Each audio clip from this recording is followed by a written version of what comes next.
Bismillah ve salatu ve selamu ala Resulillah ve ala alihi ve sahbihi ve men vala.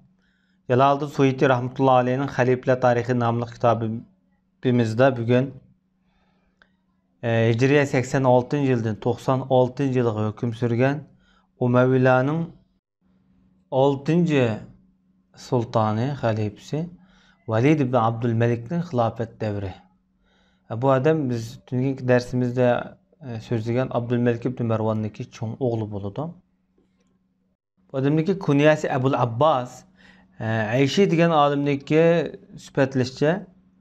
Bu atanı sevmemesi. Abdülmelik bunun ayeti bek közü qarab çoğun qilib, bek bayağı haşametli çoğun qilib deb, şunun ayetlerindeki köp bir narsa bilinmegense savadsızrak çoğun qalgan dedi. Hem Ruh ibn Zimbag'dan deyişler. Ruh ibn Zimbag şu Abdülmelik'teki sahçısı. Şu vezir derecek adam şu devirdeki. Bu hatta tabi'in alimlardan hesaplandı. Bir gün Abdülmelik'in huzuruna girsem ayet gemken oturup bir de şunu bilen o adam dedi ki Araplarning ishiga bir kimni mas'ul qilsam bo'la deb topolmay turma deb shunaq debdi. Men Velidnicho deb shunaq dedim dedi. Deganki u nahvni yaxshi bilmaydi. Nahv degani shu arab tilining grammatikasini yaxshi bilmaydi, arab tilini yaxshi bilmaydi. Dedi bu gapni Velid anlab qoldi. Derhal Velid şu vaqtdan tatiblam şu kuchab şu nahve biladigan olimlarni o'rdiga yig'di-da, yig'ib ular bilan 6 oy bir o'tirib nahv o'rgandi shu orliqda. Afsus, u burunqidan bakrak nadan bilmas chiqdi deydi. Texin bilmaydigan bo'lib chiqdi deydi. Abdülmelik endi shu vaqt shunaq dediki, "Emde bu özürlük. Bu kuchab vaqtda emde bu özürlük emde" deb shunaq dedi. Demek Velid ibn Abdülmelik emde shunda kuchab baqqan bo'lsa nahvini bilinmagan. Bu mesela Araplar oilasidan aytdi, nupuzluq bir fasohat oilasidan bo'lsa-mu, bu kichik vaqtdagi tarbiyaniki yaxshi bo'lmaganligi yoki ota-onaning shu vaqtdagi ziyoda chekidan oshgan muloyimlik keng qo'yib berish tufaylidan bu adam bir savossiz xalifa bo'lib yetilib chiqqan. Endi Velid lahhan deydi Abu Zinat. Lahhan degan aytibakiliqi xatolashadigan so'zda odam deydi. Hatto payg'ambarimizniki Munbirda Masjid Nabaviyda ya ahlul madinata degan dedi. Bunda deyilmaydi asli. Ya ahlal madinati. Ma to'g'risi ma. Yani şu işçilik halatda bu xatolashatdi so'zlari. Endi Abu İkrimet-i Zebin'in diğer rivayetinde Velid munberda turib ya laytuha kanatil qadiya deb o'qigan. Unda emas Qur'ondagi sura ya laytaha. Şu ostida Ömür ibn Abdülaziz, Süleyman ibn Abdülmelik ikisi o'tiribdi. Bular mush jamoatning adamdir. Süleyman o'zi enisi emaslan. Süleyman shundoq dediki, oyatdan bundan munberda xato qo'yib o'lishcho shuni yoqtirib ketdim degan enisi. Bu nayatılıqı öz xijil olub ketgəndə akısının xatalıqdır. Endi bu Velid öz nayatı cəbbar qattiq qol, zalimraq idi deydi. Ebu Nuaym Hilye namlı kitabıda İbn Şevzeb degan kişi rivayet qilib, Ömer ibn Abdülaziz shundaq degan. Endi Ömer ibn Abdülaziz bu demekçi olgan bu sözü de bir yerdə şu vaqtdagi bir qism valilar, xaliflarniki bu siyasi halatını bayan qilmoqda. Mesela Velid Şam'da, Haccac Irak'ta, Osman ibn Hayyan Hicaz'da, Qurrat ibn Şerik Mısır'da. Bu hem de Velid bir yerde halifesi. Qalgan etrafındaki Haccac, Osman, Qurrat ibn Şerik diyenler hemisi Velid'nin valileri bulundu da şu diyarlığa koygan. Bu devirde zemin vallahi zulüm otoşkan dedi. İbn Abi Hatim özün tefsirinde İbrahim Abi Zer'adır rivayet qilib Velid Abu Zir'a gidipti de halifimi hesap sorulabdı. Deb shunaq degandikan bu Abu Zir'a debdi. Ya Emirel Mu'minin Allah'ın huzurida sen bek keremlik ulug'mi yoki Davud alayhissalom ulug'mi? Deb so'rabdi da olimmi bu podshohdan halifidi. Allah Taala Davud alayhissalomga hem payg'ambarlikni hem hokimiyatni berib turib, ondan o'z kitobida buni ogohlantirib Qur'onda mundaq deydi. Ey Davud, biz seni zeminde hakim kıldık. Kişilerinin huzurunda hak bilen hüküm kılgın. Havai hevesine ergişip Allah'ın yoldan ezip ketmegen. De bu ayetin ahırda bunu azapdan agahlandırıvatıdı. Alımı bu ayetini delil keltiriş arqılı Velid'e bir yerdə reddiyə berýärdi. Lekin hemde Velid'ninki en yaxşı işleri nima degan vaqtida bu Velid'ninki zamanında cihat hareketleri näet qaytadan canlangan. Bununki zamanında nurgun işgaliyet hareketleri bolgan.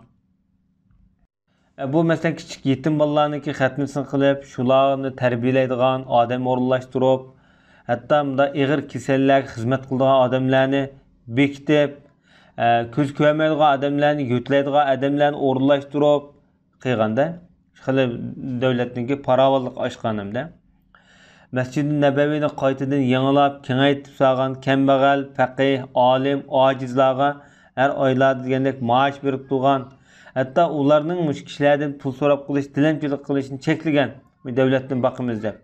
Ularga yetkidek, yetarlik mol-mulk, mol-dunyo bilan ta'minlagan. Lekin davlatning ishlarini nihoyatda puxta, nihoyatda yaxshi ravishda bu odam o'z qo'liga olgan, bosh qo'ygan.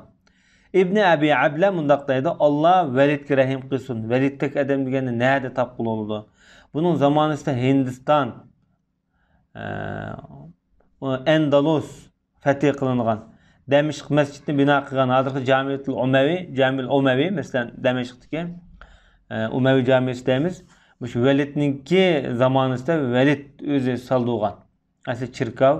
Mesela hazır Camiul Umavi'ninki tamda, şu sol kol tarafdaki bir tamda biz ışıktan içirdiği vaktimizde şu 86 yılı Velid ibn Abdülmelik'in zamanı selingan degan bir xat uyalgan taşqa.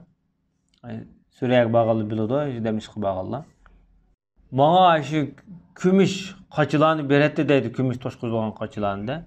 Ay Beytul Maqdis'te, hazır Palestindeki Beytul Maqdis'te Kur'an okuyduğun qari ehli ilimlarga men şu kümüşlerini taqtib etdim deydi. Bu Velid'nin ayeti bu güzel tarafdır ekan. Endi Velid xilafetga dadisininki şu veliahdi belgilishi orqali 86 yılı Şavval ida hakimiyet beşe çıqqan.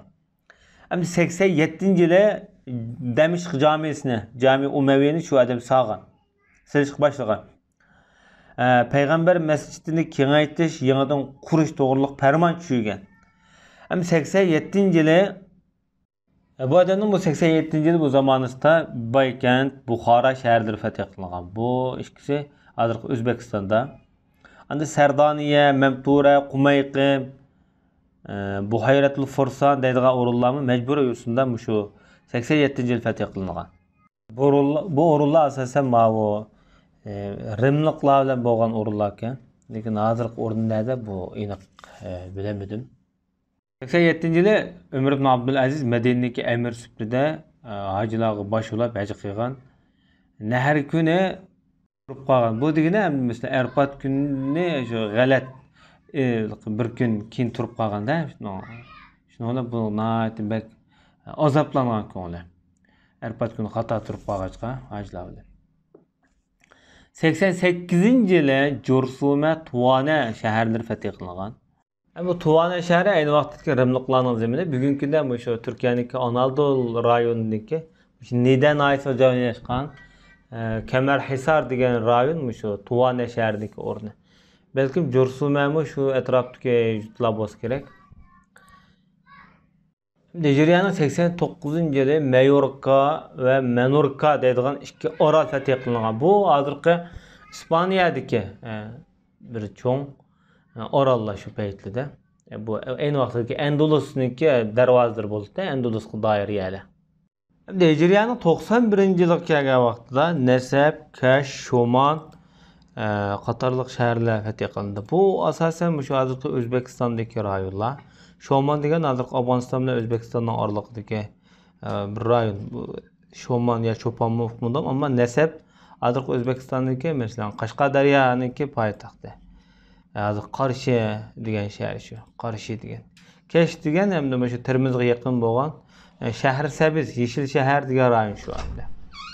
Hijriya 92 yılı bo'lgan vaqtida Velidning zamoni Endolus hozirgi İspaniya bütün umumyuzlik fath qilindi, musulmonlarning qo'liga o'tdi.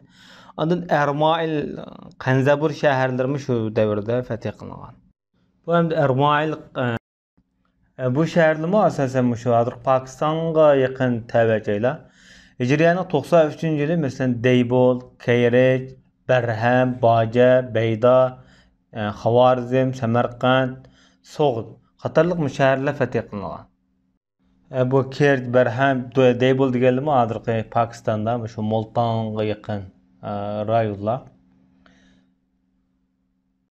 Bace bilan Beyza kelsak şu Tunis'teki bir şəhərlər bo'lishi mumkin.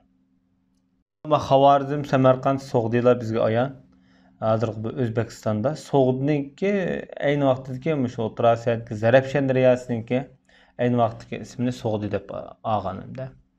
Bu hazırki masalan Soğdi şu Semerkand, Buxoro ülkesi ta Farg'ona tarafga bormoqchi bo'lgan.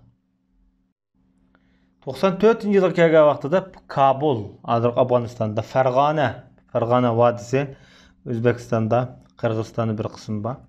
Şaş, bu Toshkent hazırki Sendere ve onun başka rayonlar fəth qılınğan. Sendere mi şu Toshkentning atrofidagi O'zbekistondagi rayonlar bo'lishi mumkin. Hazırki ismi nima uni bilmadim. 95 yılga kelgan vaqtida Multan, Madinatul Bab qatorliq shahar fəth qılınğan. Multan hazır Pakistan'da mesela Punjab vilayetindeki rayon. Madinatul Bab kelsak bu mu şu hazır Halep'te, Suriye'deki Halep'teki orullarning şəhərlərinin biri. Aynı vaxtda Rimliklarning qo'lidagi muhim strategik muhim şəhərlər. 96 yılga kelgan vaqtida Tuvays ve ondan başqa bir qism şəhərlər fəth qilindi. Endi bu Tuvays şəhəriniki qayerga joylashganligini men bilmadim izlab.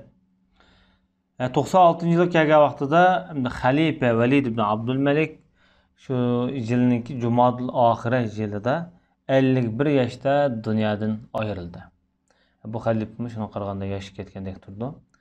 İmam Zahabi bu kishiniki zamonini ta'riflab, buning zamonasida jihad rivoj topgan ishg'oliyat harakatlari.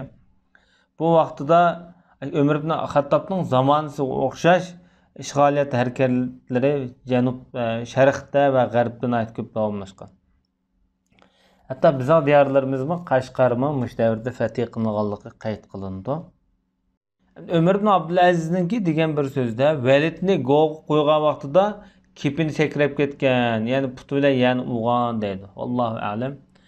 Endi Validninki mundaq bir so'zi bor ekan. Alloh taolo Lut oilasininki qissasini Qur'onda zikr qilmagan bo'lsa, Lut qavmininki mundaq bir ish qildiganlikni, lavvatlik bilan shug'ullangan ishni men qat'iy bilmaydi ekanman deydi. Buni qaragan vaqtida nihoyatda tabiiy sog'lom odamlik kelib chiqadi. Ve sallallahu ala nebiyyina Muhammed ve ala alihi ve sahbihi ecmaîn.